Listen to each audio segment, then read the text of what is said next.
Michael is a Trill. Culber is a Bajoran. Saru is human. Hello, everybody, and welcome to the Seventh Rule with Cirroc Lofton. Hello, hello. By the way, that was a haiku. We are joined by today two very special guests, Tamia Harper and Subrina Wood of the SyFy Sistas. To know them is to love them. My name is Ryan T. Husk. Today we're doing a review of Discovery Season 3, Episode 11, Sukal, I think is what it was, or as Cirroc calls it, SoCal. Directed by Norma Bailey. How you guys doing? Great. Doing good, yeah. Norma Bailey. Norma. First time I heard her name. Yeah, I think that is it's the first time I noticed it as well. Before we get started, a few quick shout outs. Number one, Virtual Trek Con is doing the 12 days of content. We're a big part of that. This is day 2 out of 12 days straight of content. So nobody is alone. Everybody check that out. Go to virtualtrekcon.com and make sure that everybody knows about it so that no one is alone during the holidays. And it goes all the way through January 3rd. Tons and tons and tons of Star Trek content. Also, quick shout out to Mr. J.R. Poole, because you know how when you go to the Emmys and they're like, who are you wearing? Both SyFy Sistas are wearing J.R. Poole creations today. Oh, little show-off session. Oh, okay. Sabrina with the chat pack. We're wearing chat pack. Nice. And the Afro knots. Very Yeah, cool. baby. JR. Oh, hold up. Let's see. See if we can do it. Oh. All right. Afro puffs. I like that. And lastly, SyFy Sistas, you guys just did your first couple podcasts. Where can everybody see those online? You can find it on Spotify as SyFy Sisters. You can also find it on Stitcher, iTunes, a whole gamut. And of course, you can also find it on our website, which is called, SyFySisters.com. Okay. Let me just interject here because she's so northern that it's hard. I know where you're going with this. It's actually SyFy Sistas. Yes. Sistas. Sistas. She did what this is Captain the problem. Picard Lots does. of people put an R where there's an A and an A where there's an R, and it's just messing everything up. That's what Captain Picard did to Data. Data is TA. It ends with a TA, but he says, Commander Data and I. That's what you did. All right, if I get twisted up with Picard, that's fine with me. But everybody who's listening to by audio should know that it's SyFy, SYFY, which is a little unconventional spelling as well. So making it tough on you. SYF. Yeah. That's called creativity. I love it. But we'll include that in the description box below, everybody, so you can find it. You don't have to memorize it. You don't have to write it down. Just click below, and it will be there. Let's talk about this Discovery episode, shall we? Let's. First of all, what about my haiku? Pretty good? Pretty good, right? It's okay. They did all the work for me. All I did was really just say. All I really said was just what they said in one of the scenes. Michael is a Trill. Culber is a Bajoran. Saru is human. All I did was count it out. But that's what it is. You guys want to start there? What did you think of the alien switcheroo there? I thought it was fun. Yeah, it was fun. I did a little scream. I was like, what? Thought it was great. Yeah. I mean, I liked the fact that she was a Trill, that Michael was a Trill. Yeah. I didn't get enough explanation for why that was the case. I thought they were going to go deeper into, okay, she's a Trill because of this, and he's a human because of this. And, the guy, he can't see another, Kelpian, maybe, for example. That's why he couldn't be a Kelpian. But for some reason or another, they just switched him up, and I didn't get a good enough explanation on why that was necessary. That's an interesting point. Aliens. And that's something I think that older Star Trek iterations would do, because it reminds me of Genesis, Next Generation's Genesis, where no spoilers, but they all kind of retrograde into or de-evolve into some other form of animal. But there's like they kind of have a half explanation for it, and they kind of tell us why they're all like different animals rather than, you know, all de-evolving into one type of thing. And shout out to Jonathan Frakes, because the funniest thing was seeing him as a Cro-Magnon. Yeah, that was hilarious. So, but yeah, Cirroc, it would have been fun if they said, "Oh, you must be a Trill because fill in the blank," whatever fun creative thing they want. That's why I said it was only like, it was just okay. It was fun. You know, like there was no substance to it. I too was waiting for, you know, some type of explanation, especially for Doug Jones, for Saru, to be able, I mean, that's a huge momentous reveal for us to be able to see him, you know, not in his makeup. And it was beautiful to see him not in his makeup and just, you know, but why? But I think, like, to go to your point, Ryan, I think like back in like TNG era, like that would have been the whole story. You know, like here, they've got a lot of story to cover. And, but I mean, it makes me question like why they even added that in there to begin with. Like what purpose did it serve? We might find that out later, since this one is a continuation, but I thought the same thing. Like, what's the point of it other than Doug Jones is like, too much makeup. I'm putting in my contract that I get one episode per week. And by the way, Doug Jones's beautiful face is a delight to see, and hardly anybody ever gets to see it because he's always behind tons of prosthetics. He's one of my best pals. He's the nicest guy in Hollywood. Cirroc says he's the nicest guy in Hollywood, but you're number two, Cirroc. He's a super humble guy. He's just an amazing person, and so that's why you always cheer for him and you want him to be successful in life. So that goes without saying. But as far as him being a human in this episode, I was just like, because I thought there was so much significance in the fact that he would be seeing these Kelpian people as a Kelpian, and that reaction of the two of them kind of getting to know each other from that distance of time that separates them. So the evolution and whatnot, or whatever those kinds of things would be discussed. But they kind of went around that. And my first thought was, when I saw Michael with the red hood, I was like, is this Little Red Riding Hood? Exactly where I went. Yes, I thought it was exactly Little Red Riding Hood. Yeah. I felt like, okay, here we are in the big bad forest. Yeah. So I thought they were going to play out this Little Red Riding Hood children's story in the episode. I was like, oh, this is going to be good. This is like, you know, a story in a story.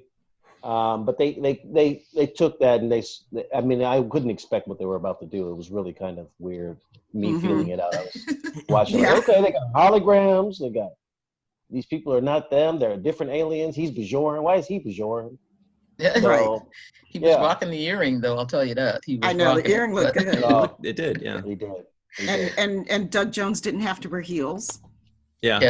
Yes. And I like their outfits. The costumes were great. You know, Gersa Phillips, again, you know, she just knocked it out of the park with that design that they were wearing. And even after they took off their outer coats, they still had stuff on. It was just like, oh, you know, girl. Okay. I want everything that she designs, I want to be in my closet. Like everything. Really? Yes. Everything. Yeah, she could be my exclusive wardrobe personnel right there. Because everything is off the chain. I love the jacket Cobra had on. I think he had this like ski, this really cool ski jacket. And Booker, he wears the flyest stuff all the time. Thank you. With his big collars up.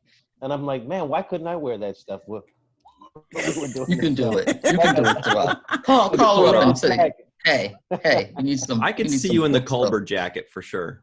Yeah. Oh man, with the collar up, that was just a sick It was dope. jacket.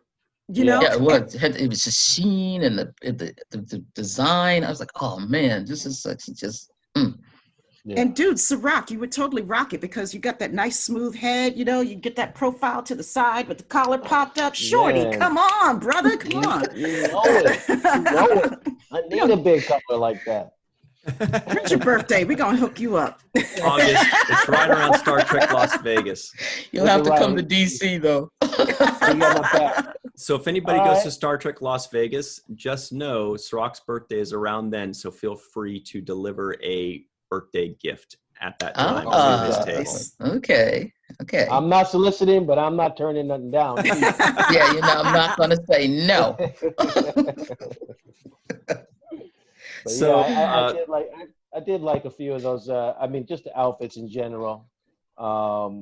But the story felt like there was 3 or 4 stories in one. Yes. Yes. Like a grab bag almost. The stories like, like what's up with Adira? Like why is that like, it's just Adira's talking to Stamets or Gray. Gray. Adira's talking to Gray in the middle of a party, right? Like nobody else knows. Nobody like, sees that. I mean, is it just so accepted that we're just like, okay, that's the weird chick over there, the weird one over there gets to talk to, figments of their imagination. I know some of these hang in front of the 7-Eleven up the street. So right. Well, Gray's last name is Texpectations. So oh gosh. Oh man. What? No, that was good. Oh no, man! Wow. No, but to Adira talking to Gray, that was one of my choices for the trivioids at the beginning. Was Stamets pretends to talk to Gray? I thought that was a little weird, where he just kind of goes like, "Oh, is Gray here? Oh, hi." It would have been funny if Adira said, Paul, he's obviously over there. Don't you see? Sorry, he's over here. Hi, Gray. Gray reacted to nice. It, though. Yeah. He was upset at what Stamets said. So Gray heard him. I said, what is going on? I gave Stamets 2 cents for saying that to the boy. He was just like, you're like you were at a memorial service, because I would have to say something to you. I was like, go ahead, Stamets. Stamets being Stamets. Yeah, I like that too. Because that reminded me of some stuff that goes down at a funeral when you see somebody at the funeral and you're like, you're lucky we're here at this funeral because I got a piece of my mind I want to give you. But that part was real. That part was nice. Yeah. It was, but it was strange that she was talking to him. and because my point with that is like, why, like, what did that have to do with the price of tea in China for this story? The story that they were telling. It's like that's another story. That's another part of a story. Like they just threw a lot in this episode. It's character development. It's a second plot, but it's not relevant to this particular story or episode. It's 2 storylines running concurrently, basically. I'd say.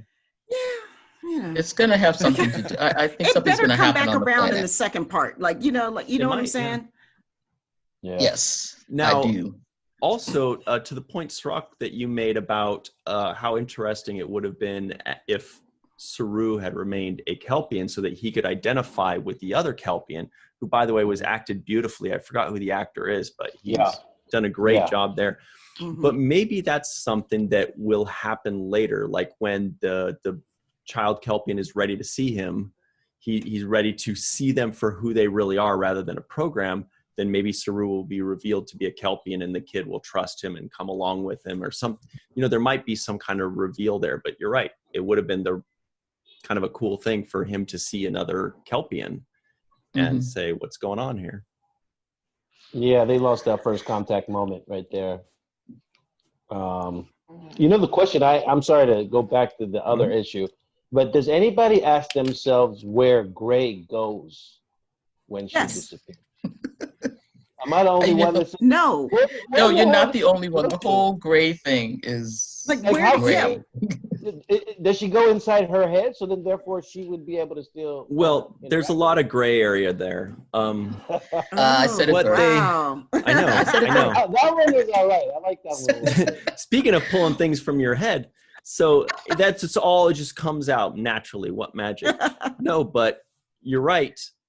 I don't understand fully what's going on with Gray, but Gray is dead, but Adira is still connected to Gray via the symbiont, it seems. Right. Kind of like how Dax would get impressions and memories from other lives or other hosts, but even more so because Adira is human. So this is kind of like different. They can explain away any discrepancies or things that don't make sense by saying, well, we've never seen how a symbiont affects a human or how a human reacts to this.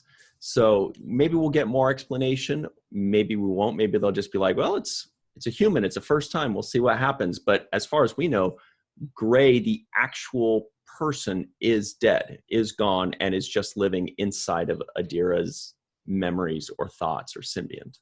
I think that's right. Yeah, he did say that he didn't know how to do this. So it almost sounds as if the acceptance of him into the symbiont isn't complete. Like something didn't connect all the way, and he's just got a foot out of the car. He's just running along, the door's open, and he's still got a foot out there like Barney Rubble. But he's not first all Flintstones the way reference integrated on the show. Yeah. Yes, congratulations. Kind of like I don't know, but Ghost. he seems confused too. Gray also seems confused about what's going on. Kind of like Ghost with the legendary Whoopi Goldberg in that movie, where they were kind of talking about how, like, when the character, when the person isn't, they're shocked or whatever, they're not really ready to move on. Maybe there's something like that going on there. Right. And he did die a violent death. Right. So. And sorry, Tamia, go ahead. I'm sorry. Well, I was just going to say, I would be really interested. That's one point, that a storyline that I was really hoping would be resolved, by the end of the season, because inquiring minds want to know, like, what's the deal with Gray? Right. Yeah. You're absolutely right. I wonder the same thing. Can you do that in a Jerry Seinfeld impression? What's the deal with Gray? That's as good as I can get. I suck at impressions. That's very good. Seinfeld. Is it Jerry Seinfeld? Yeah. No, I do think about, like, obviously, where does Gray go if he lives in the mind? But the other aspect of this particular, just that small little scene that they had, Adira refers to Gray with a male gender pronoun as he. Mm-hmm. And I thought that earlier, and I was giving Star Trek a lot of credit, because they were trying to introduce the they them pronouns into the Star Trek lexicon, and I thought that was great, and they deserve credit for it.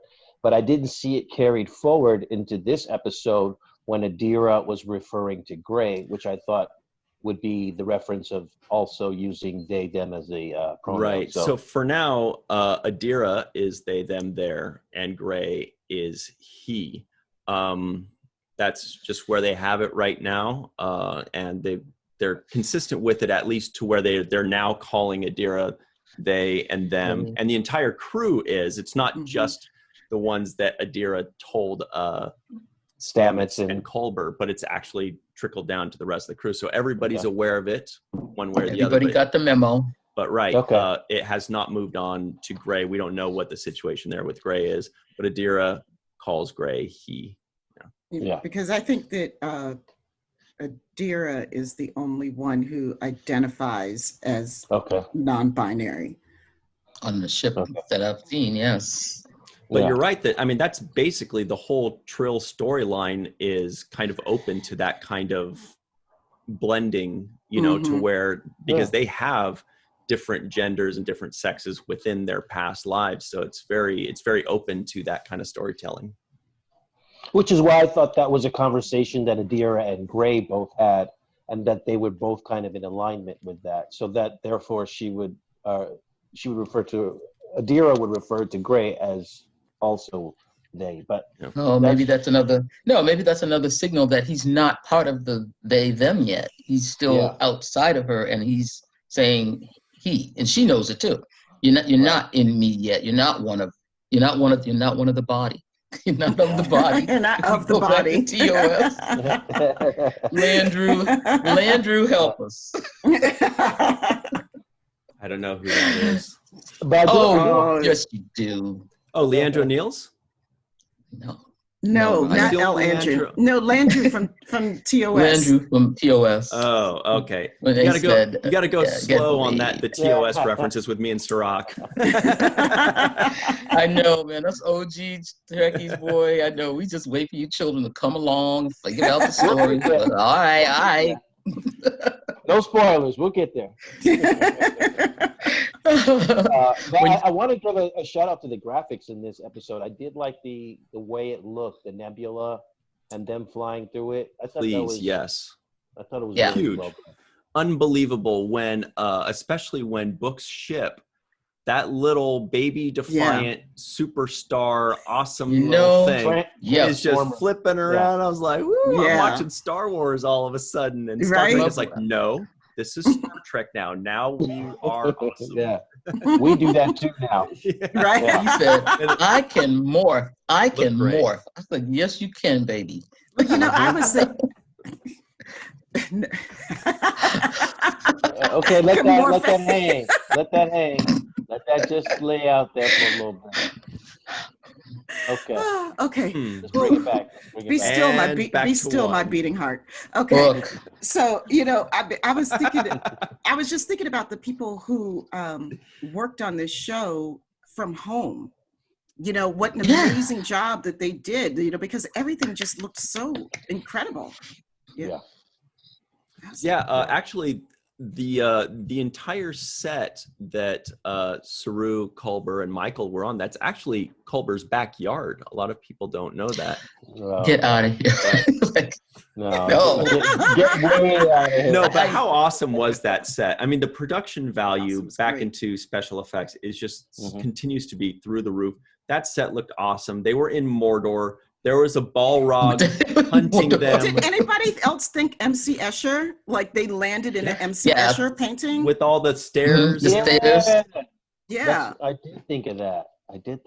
It was crazy. It was just unbelievably brilliant. I mean, Wasn't there a moment where Burnham was being chased and she fell down, but then she fell upward? Yes. And that's, so I was thinking of that painting that you were saying, like what's up, what's down, what is what, you know? Yeah, I wonder like how intentional that was on the designer's part. Like, was it an homage to Escher? Because I mean, it was just bam, hey, you're in Escher land now. You know? Right. I think they had the black and white tiles on the floor. I'm not sure, but it looked. Have I seen this in a movie or a cartoon or somewhere? I know I've seen this before. That was another yelp out of me when she got pulled up, because I just went, oh no. Yeah. It's a few. You know, during your podcast on the SyFy Sistas, you should have a count of how many yelps you have per episode, which shows how good or bad. This was a 4 yelp episode. That is a good idea. 4 times. I think we're going to steal that, Ryan. I really like that. It's not stolen. It is freely given. It is for you. Write that down to me. We're going to freely receive it. I'm writing it down. Click, click. Okay. All right. There it is. Yelps. I did let out a couple of hollers. And that's your own personal Yelp review. Oh, wow. Very nice. Very nice. We walked right into it, Tamia. Does anybody have suspicions of the Admiral, the Starfleet Admiral? Yes. This episode is the first episode where I got a tinge of something. I don't trust the guy. I don't trust you and a lot of people in the Star Trek Discovery group on Facebook.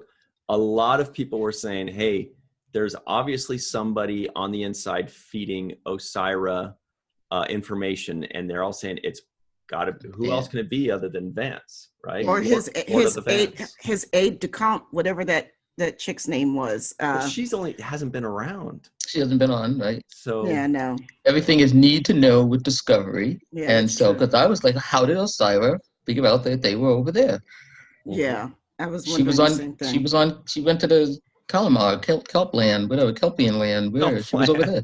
Yeah, that's a good point, Cirroc. Yeah. His performance. I was just looking at his face, and I'm like, I don't trust this guy. He looks like he's feeding information. He's working with the syndicate or one of them groups, and he's hustling dilithium himself. He's looking for his own stash. Nice. I like that. They better write that. That sounds good. He's awful accommodating all of a sudden. He was such a hard ass in the beginning. And now he's like, oh, you want to go over here? Sure, go. Yeah, sure, you're going to just let Tilly be in charge? Yeah, sure. Fine. You're going to let an ensign be in charge? You're like, okay, sure. Yeah. Fine. And good luck with that. I'll see you later. and then, to add to that, when he saw that Tilly was going to be in charge, he looked over like, all right, that'll be. Yeah, like I was wondering about that look. I saw that look. Yeah, I did too, but I wasn't figuring anything. Oh, well, I was gonna check it out on my second watch, but like a coyote seeing the chicken coop left open. Right. Yeah, buddy. See, okay, now to play devil's advocate here, when people were mentioning they didn't trust Vance, I was thinking from a writer's point of view, which was, okay, let's say they discover Vance, Lord of the Vance, is feeding information, right? So they find this out, and then they want to remove him. At some point, when they reveal who the true villain is, or who's the Judas character, they remove him. But they always need to have some secondary character in place so that person takes over. And there isn't one. We saw the one lady, the chief of security, for like a couple episodes, but she hasn't been around since like maybe episode 5, it seems, or episode 6. Right. So they don't have somebody in place, storytelling wise, to hand the baton over to. So, I mean, it doesn't mean they can't do it, but it just means usually there's somebody there that like relieves him of duty. That's, you know what I mean? So I don't know if there's that element in place. They have the whole discovery crew, so yeah, I would, if you're going to pull somebody, then you would pull Burnham and say, okay, if Saru, you're the captain of the ship, then Burnham, I'm going to make you the admiral of Starfleet, something to that degree. So they do have people that they could pull from the ship. I'm going to go with a bizarre thing. Okay, here's my theory. Now, I've just heard everything you just said. I never heard any of this before. But maybe Vance isn't doing it on his own free will. Right. That's what I was thinking. Well, they did put some mind control thing over Stamets, so you might be onto something. But, okay, I said this to me earlier. I'm going to go there. You know me. I'm going to go there. You know how I love my Enterprise. Go ahead. Start singing a song, because I love it. No. No. But we know from Enterprise, I know Tamia hates it, I love that song. We know from Enterprise that the Orion women have power over men. Very good hunch there, yeah. So Vance may not have any choice in what he's doing, and maybe that's why they don't have anybody, they're going to figure out that Osiris just, got him under a little spell. Mm-hmm. That's a very advanced theory there. I think she gets like that. Enterprise Bound, when we realized that this was the truth, the women have the power over. That Osiris does work. Doesn't look that tough to me. I don't know why somebody doesn't slap that thing. Somebody needs to give her some backhand, because you see this? Yes. She's not that tough. She's really not that tough. Like it's giving more credence to Sabrina's theory, because you're right. Like, remember the first episode when we meet her, I'm like, really? This is their idea of a villain for this season? Like, I thought it was like farcical, and I just couldn't take her seriously. Kind of like Ferengi and TNG. Like, for real? You're kidding me. I'm supposed to be scared. Wow, that what? Bad? That bad. For me, it was that bad. I will say, I thought that they improved upon that. I thought that the character was better in this episode than the first time we saw it. The first time we saw her, it did have kind of slightly a Martha Stewart kind of vibe, whereas this one, I said, okay, this works. I definitely thought the delivery and the performance was better. I don't know if I'm alone in that. What do you think, Cirroc? Cirroc doesn't seem convinced. I mean, it was better than the first time we saw her. So yeah, I will say that it was better, but you surround her with like 1,000 stormtroopers and all these guys and she'll look a lot tougher, but I just, when you see the great performances that actresses have done playing villains on Star Trek, this is not on the highest of my list. She wasn't. Yeah, I mean, the Now Visitor as the Intendant was way more devious, way more scary, way more unscrupulous than this girl who I wish they gave her something that made her like that. Maybe if it was like, if she had some kind of little, you remember how Khan from the Wrath of Khan, he put that little bug in that dude's ear? Yes. And he was like, I'm gonna show you how evil I am. I'm about to put this little bug in Well, she did kill her own nephew. Yeah, but she should have like a little con type of. Cold. They're like, whatever. He had it coming too. Yeah, I mean, like, you know, he was a mess up. You know, like he was threw him to a transform. He was a detriment to her organization. So you know, I mean, he was costing her a lot of money. He was messing up. Yeah, but I feel you. Like there should be something, something maniacal, like an evil something that she has, some little creature that she found in the cave, like flying monkeys, right? Yeah, like, and her little dog too. Yeah, rips your eyes out, and takes your tongue and chews on it. All I can say is she's lucky that Michelle Yeoh is in the other universe or wherever she is, because if Michelle had been on that thing, I don't know what would have happened. But Tilly was hanging. Tilly was doing it. She was trying. I like Tilly's. I like her shit talk game when she came up on the screen. She's like, "No, I'm not gonna do it, and I will self-destruct this place." And everybody looking around like, self-destruct? I didn't sign up for no self-destruct. Just thinking that the other day because I was watching TOS. I was watching TOS, and they were going to self-destruct. And Kirk was all like, you know, like playing chicken, like with the aliens. I'm going to self-destruct the ship, and they were like, "You're not going to do that." And he's like, "Shorty, here's my code, right?" Here's the and code. Then he's like, and then Spock is like, "Come on, Spock." And Spock is like, "Yeah, the code." And the code is like 2A Alpha B379. Yeah. Right. Tilly needed to flip open something and push a button. It's like, I'm gonna blow the ship up. But so like I'm thinking like when the captain is suddenly springs it on you, like, yeah, you know what? I'm gonna self-destruct. That's my plan. You're sitting in that seat and you're like, you gotta be kidding me. Like, you just gonna make that decision for me? Like, I'm gonna die today? Like, I'm supposed to go like that? Like, come on. I would have called up a graphic. That's why I love the fact that they showed everybody's reactions to that. Like, Tilly, reel it back, Tilly. Come on, girl. Although not yet. There is only one reaction that Detmer and Owassican always do. They always do the same reaction. Well, no, they have two reactions. One is when there's something crazy happening out there, you know, they're getting shot on. They look at each other like, you know, that kind of thing. Or the other one is, in this case, when, you know, Tilly says something, they look at each other and go, you know, like a little. That's the two things. She's just lost her mind. And by the way, am I the only one that sees a problem with calling her Ensign Tilly and she's the captain? It does sound weird, but that's how it goes. Yeah. You can't be the first officer / captain. Yeah. Ensign Tilly is the captain. She has the con. She doesn't have. Right, she doesn't have the actual rank. She doesn't have the thing. She just has the con.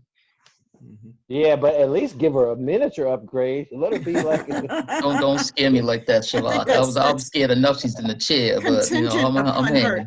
It's contingent upon her performance. You know. Man, Ensign still. She's got a performance review coming up, and we'll see how it goes. Performance review. You know. Can I junior grade or something? but is anybody else? I'm saying, you know, here's my thing. I know that they're a science vessel, and you know, but if you're over here now, we've already had the burn. They've already had this stuff has been like chased all over the place. They know Osiris after them. I'm like, will you get some security someplace, please? Okay, stop taking my thing. Stop taking my thing. That's so not fair that you took my thing. Will you get ready because you know the girl is coming for you? That's what I'm. Well, Tamia, in Subrina's defense, you've had 35 minutes to mention your thing. Yeah. Look, I was you just didn't. Getting so not my fault. Goes on all the time. So much. I mean, I swear to God, it's like trying to get a word in edgewise. Really. Try it. See, you see what I'm dealing with? Yeah, it's true. A couple people did also mention in the discussion that nobody in engineering had a phaser on them. I mean, what was it? 2 people showed up in engineering, 2. And they were like, well, what can you do? Oh, well, I guess we lose. They almost lost me for good on this episode with how easily those people took over this ship. It made me so mad. So mad. I'm like, where are the damn shields? Why is Tilly just sitting in that chair waiting for like the next bar? Like, what she think the woman was just like, gonna like invasive maneuver Delta something? She's gonna start telling your mama jokes or something. She's like waiting, like, well, she's busy rubbing the dent. Give some orders, damn it! Yeah. You know, give some orders. The defensives. You know, like, orbit the place. Like, move. Don't just park. Stay there. Park with your car parked. Take off. Right. You gotta zag. You gotta zig. You gotta zag. You can't buy something. You know. Yeah, something. And I'm telling you, I'm like, okay, everybody, like, let's do the lock them out of the codes. Call out something. Somebody. And like, nobody knows any martial arts. Like, all of engineering was full. They're all Starfleet chain. Nobody could do a leg sweep. You're telling me not I one bet Reno knows some martial arts. Yeah, no doubt. But anyway, Reno's got a switchblade. You were talking about zigzags. What were you saying? No, I was thinking about the fact that the first people that came on the ship went right to Stamets. Like, so they knew the layout of the ship. They knew that they could go beam right into the room. That's true. Where Stamets was into the chamber. Yeah, into the chamber itself. Not even the room, but in the chamber. Right. So that seemed like how would they know to go there? Right, like that's the deepest secret. On a spore drive they've never seen before, right? Right. Yeah, so you're right. Yeah, so here's Vance giving him the inside stuff. He told him, he gave him the code to something. Somebody gave him the codes. So we're dealing okay, I got one question about that beam into the chamber. Another Admiral. What did that guy sound like? The one that said, to Stamets, he said something to him when he put the thing on his head. Like, it doesn't matter what you want. He sounded very Borgish or greenish or something. I was like, what is that man inside of that thing? What are those guys? I want to know who they are. Yeah, the voice. Oh, yeah. The voice was greeny, Borgish. Wow. Cylon. I did like those suits, though. I did like those suits that they were wearing. I thought those were pretty cool. Were they different? They were different from the others. They were different from what the rest of the syndicate was wearing? No, I don't think so. They were the same suits, I think. There was another suit that was introduced in this episode too, when the hologram, the Starfleet holograms inside of that dude's lair, they were wearing these kind of red and tan, Starfleet kind of looking outfits. So they do have some new outfits in this. From 100 years ago, I guess. Speaking of new, did any of you notice a new character on the bridge? Did I miss a new character on the bridge? On the bridge. Oh my God. I didn't. Can't believe I missed a new character on the bridge. Who was on the bridge? Oh, the one that was the one that did the on the bridge. Yeah, there was a lady. Yeah, she did the Black Alert. I don't remember. No. She had one or two lines. I think maybe two lines in separate scenes on the bridge. If you're on the view screen facing, like the screen you're facing the team, she's on the left. She was on the left. Sorry, I think that looks like right here, but she's on the left. Port side, thanks. I don't know anything about anything, to be honest. If it's not sports related, I don't know it. Oh, you out at airlock. Yeah, I don't even know what an airlock is. I thought airlock is where you put the other left. So okay, another character. Yeah, and she just had one or two lines, and IMDb doesn't show who it is yet, but she just kind of popped up, and there she is. When everybody came on the ship and it was all the action was happening then? Yeah, I saw her in 2 or 3 different scenes, but she had a line, an actual line, I don't remember where, like midway or 2/3 of the way through it. There are some theories as to who or what exactly it is, but we can't really say because it's kind of like, we'll see. It's not on IMDb yet.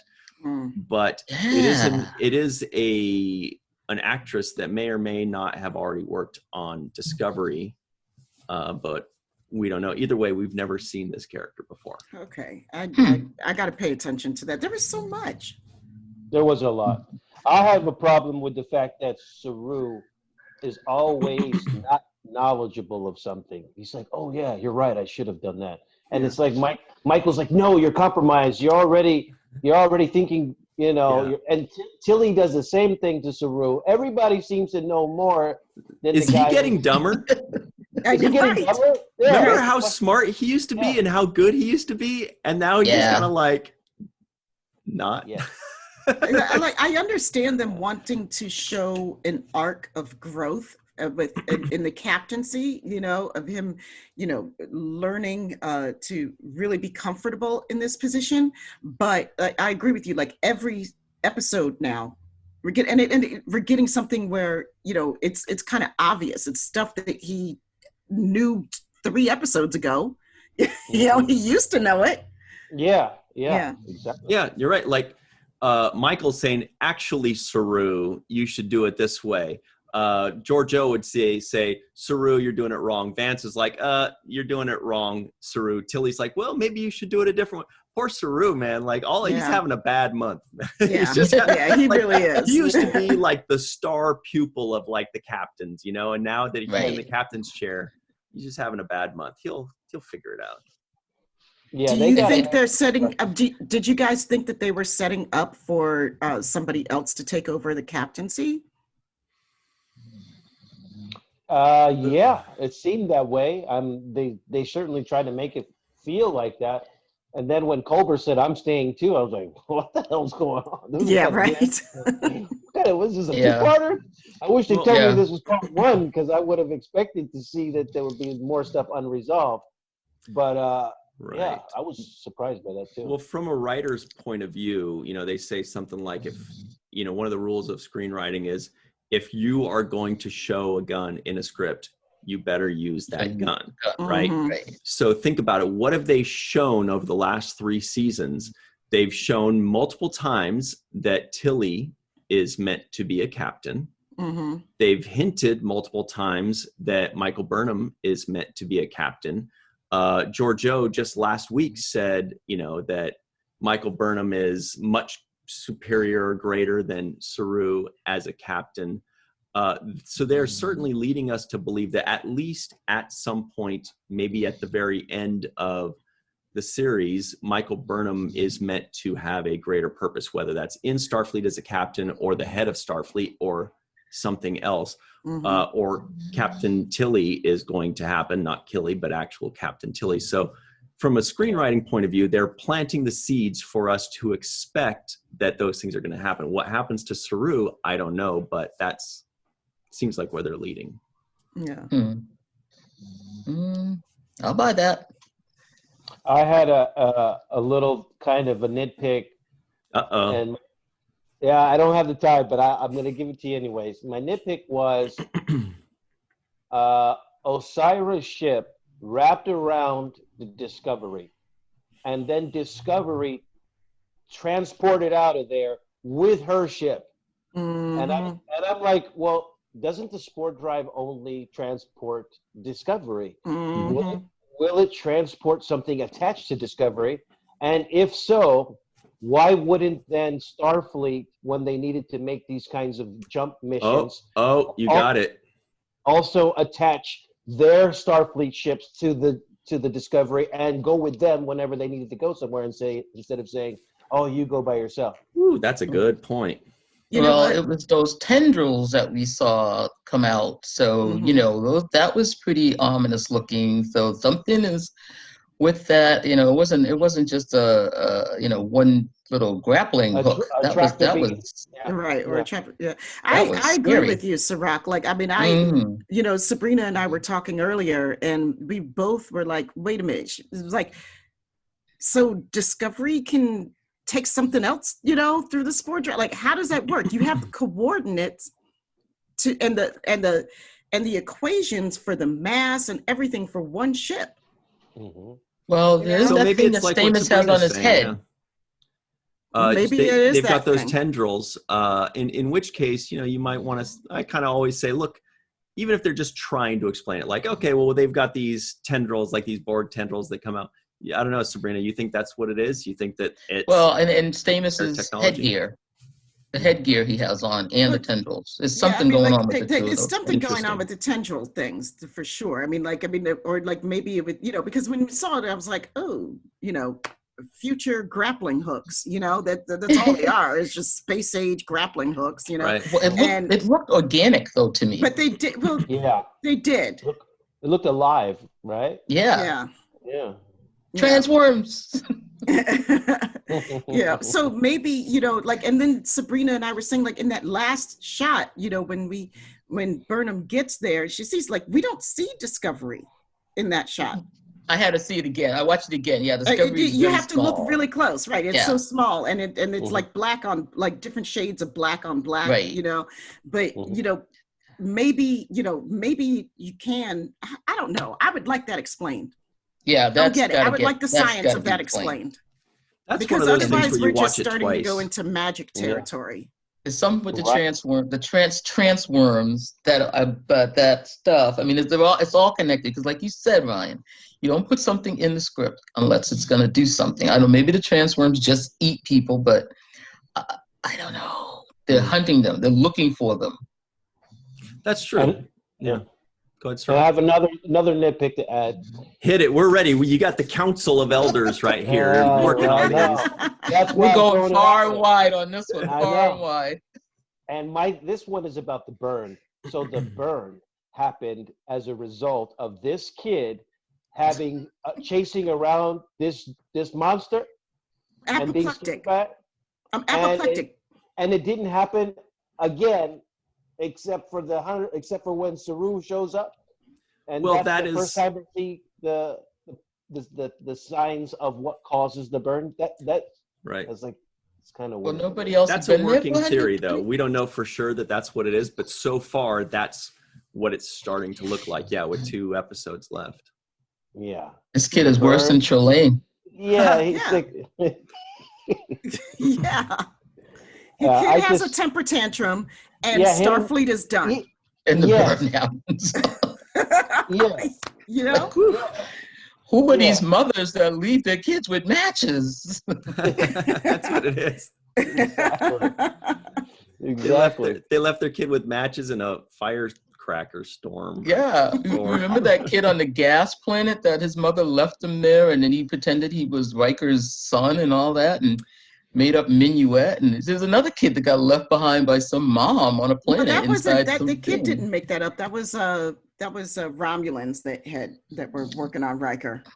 Yeah, this episode was very reminiscent of 2 Star Trek tropes. One is the trapped on a holodeck trope. Yep. And the other one is trapped on a planet with some mysterious being's mind thing that's happening, like the Beauty and the Beast episode on Enterprise. Like this, Riker one, a couple others, but it kind of felt like an amalgamation of the 2 Star Trek tropes. I'm sorry, one more nitpick. I'm full of them today. So a lot of material to work with. Yeah. Right? Yeah.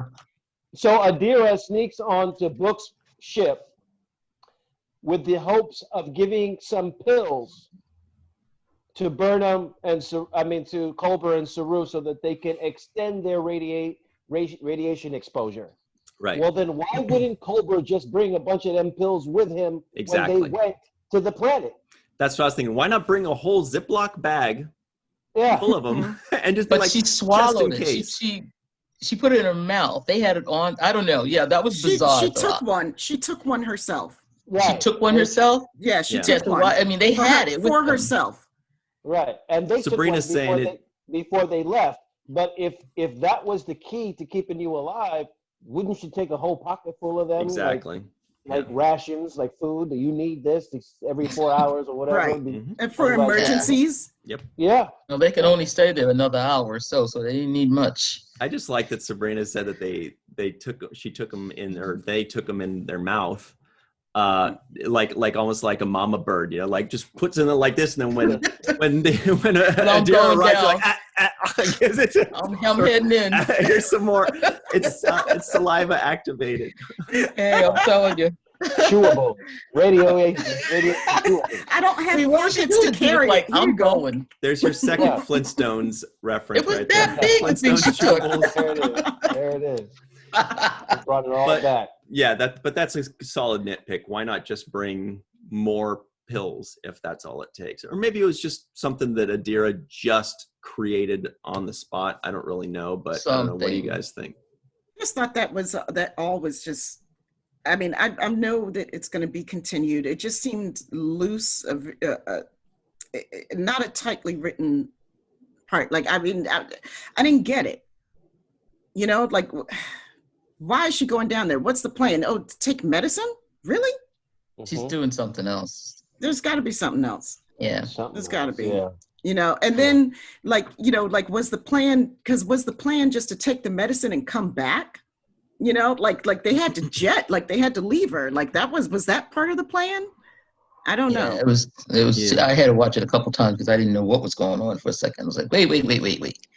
Did anybody pay attention to who wrote this episode? Because I missed that the first go round. It was somebody I did not recognize, Anne Kofel Saunders. Okay.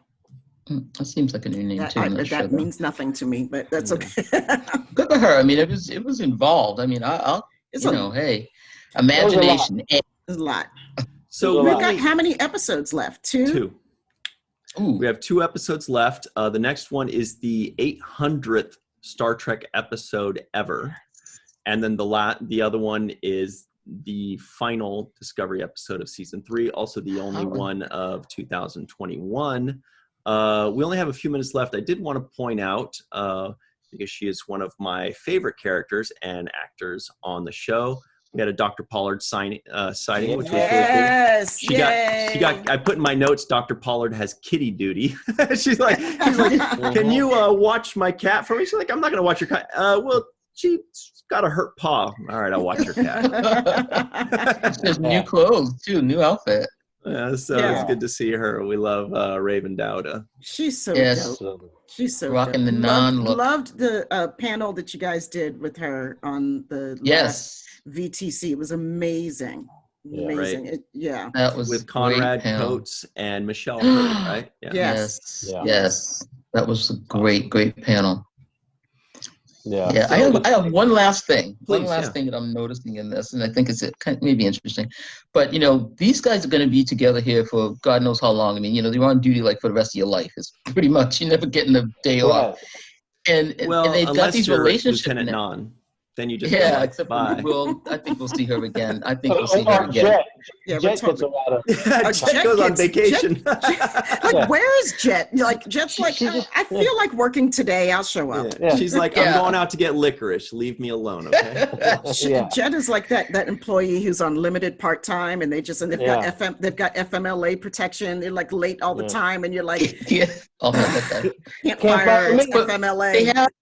They have these relationships now that are developing within the crew, like Culber and Stamets, where someone's going on an away mission, and if you got to the point where you had these lovers and people involved, they would be transferred off a ship and onto another ship, like Picard and his piano playing girl there or whatever. But so you're not going to be able to do that, or maybe not be able to do that. So I think it's really interesting that these relationships are getting very tight. They are like family. They don't want to leave each other.